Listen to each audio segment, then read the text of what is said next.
অধ্যায় হচ্ছে কারাবন্দীদের যে দুঃসহ অভিজ্ঞতা এবং আপনাদের যে আত্মত্যাগ। এই কাছ থেকে আমি যখন আক্তার জেলখানায় যায়, নূর জেলখানায় যায়, তারা আমার সন্তানের মতো। নূরের ওয়াইফ, আক্তারের ওয়াইফ আমার সাথে গড়ে তুলেছিল ঢাকা ইউনিভার্সিটিতে। এই স্যাক্রিফাইসের তো তুলনা নাই। কতবার যে আপনার একটা একটা ভুয়া পরীক্ষা হয়েছিল, প্রশ্ন জাল করে আর কি।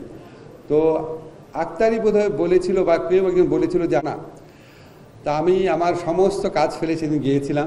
ওইটাই ওর সাথে আমার প্রথম দেখা। ও আমাকে জড়িয়ে ধরে এবং আমার যে ওই স্মৃতিটা মনে পড়ে যায় আমাদের সেই আক্তার। তারপর আরেকটা স্মৃতি আপনাদেরকে বলি।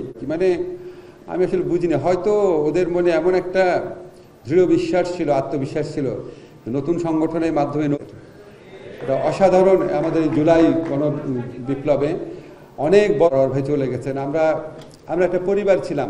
আমরা 15টা আমরা একজনকে দেখতাম। আমরা দূরের থেকে দেখলেও আমরা আরেকজনের প্রতি ভালোবাসা আপনারা কারাগারে গিয়ে অনুভব করেছেন, সেটা আমরা এই বৃহৎ কারাগারে অনুভব করতাম।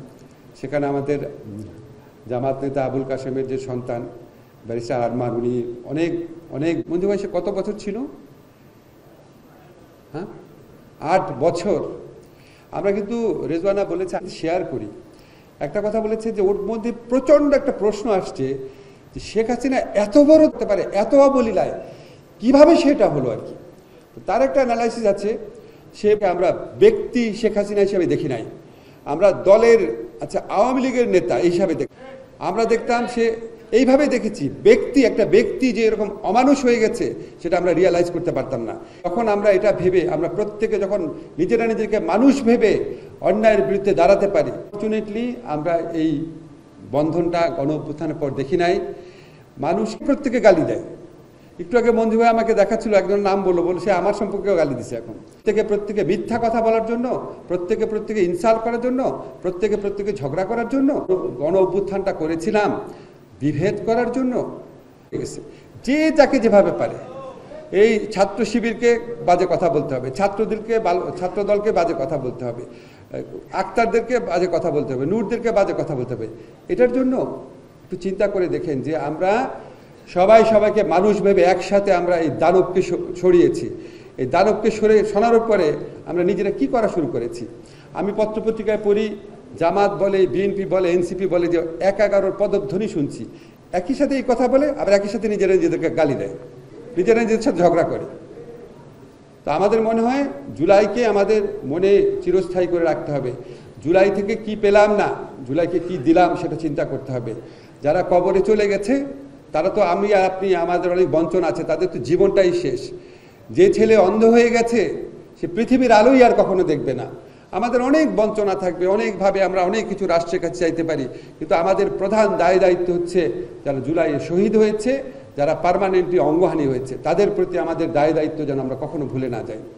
আপনারা যে দাবিগুলো করেছেন, আপনাদের কথা শুনে আমার প্রথম যেটা মনে হয়েছে সেটা হচ্ছে আপনাদের যে সাফারিংস, আপনাদের যে অভিজ্ঞতা, এটা ডকুমেন্টেশন প্রয়োজন।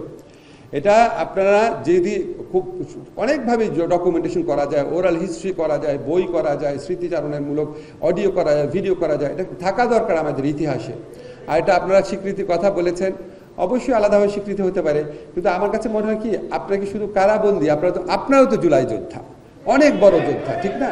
তা আমরা তো সবাই, এই যে মঞ্জু ভাই একটা কথা বলেছে যে আওয়ামী লীগ বাদে আমরা সবাই তো জুলাই যোদ্ধা ছিলাম, সবাই ছিলাম। এখন কতগুলো তালিকা করব আমরা?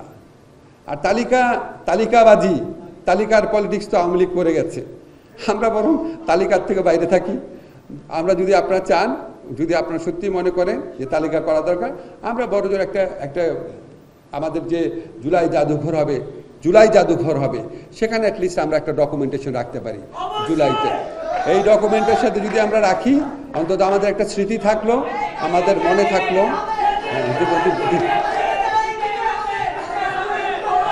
ওকে, ঠিক আছে। আর একটা কথা, ওকে, তালিকা, আচ্ছা, যেই দাবি মেনে নেওয়া হয় সেটা আবার দিতে হবে। আপনারা শেখ হাসিনার বিরুদ্ধে স্লোগান দিতে এতবার আপনাদের হয়ে গেছে। আপনাদের একটা তালিকা করা কোনো ব্যাপার না, আরেকটা হচ্ছে করা হবে, তালিকা হবে।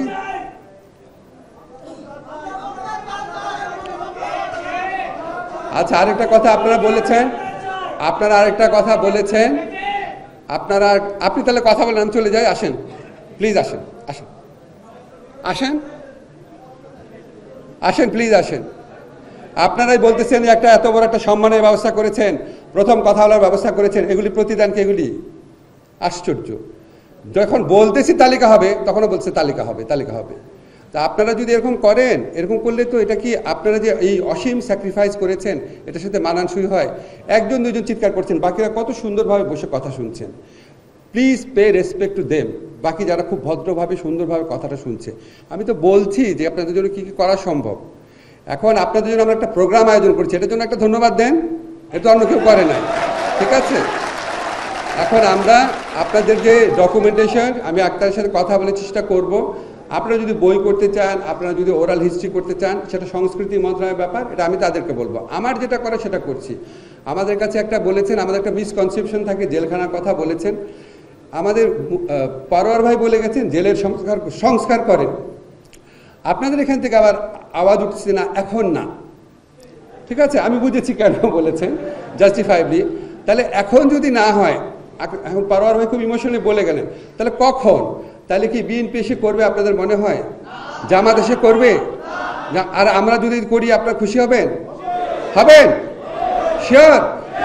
এটার বেনিফিট কিন্তু এখন যারা জেলবন্দি আছে ওরা পাবে। খুশি হবেন? হবেন? হাত তুলেন, হাত তুলেন, খুশি হবেন? ওকে, আপনারা যখন এটা বলেছেন, আপনারা এখনই যখন আপনারা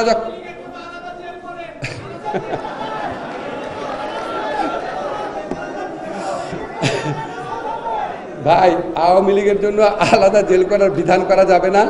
আপনাদেরকে এটুকু বলে যায়, আমরা কারাবিধির যে সংস্কার প্রয়োজন সেটা করে ইমপ্লিমেন্টেশনের টাইম তো আমরা পাবো না।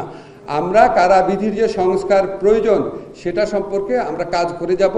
আপনাদেরকে আমি দুইটা কথা দিলাম, যেটা দিলাম সেটা করব। একটা হচ্ছে আমরা আপনাদের তালিকাটা করব, আমরা জুলাই জাদুঘরে রাখার ব্যবস্থা করব। আর সেকেন্ড হচ্ছে আক্তার যদি মনে করে এটা নিয়ে বই করতে চায়, বই করার ব্যাপারে আমি হেল্প করতে পারবো। থার্ড হচ্ছে কারাবিধির সংস্কারের কাজ করে যাব, ঠিক আছে? অনেক দুঃখ থাকবে, অনেক বেদনা থাকবে, কিন্তু আমরা সবাই যেন একসাথে থাকি। ধন্যবাদ।